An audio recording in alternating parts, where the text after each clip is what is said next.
Ayan, itong isang to para kay amo, may ano siya, tuna, sibuyas at saka sili. Kalaman niya. Ito naman, tuna lang siya tsaka cheese para sa akin. Pero mamaya, tatry ko kung masarap yung may sibuyas at saka sili. Yan. Lagyan natin siya sa oven. Hindi ko alam kung lalagyan ko ng itlog para gumanda yung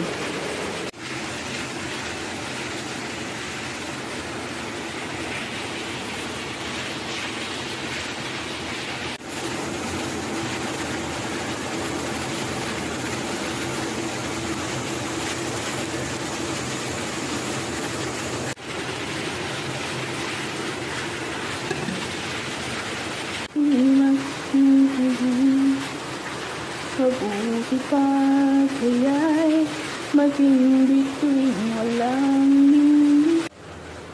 Yan, yung may sibuyas at saka sili ito. Ayun yung cheese.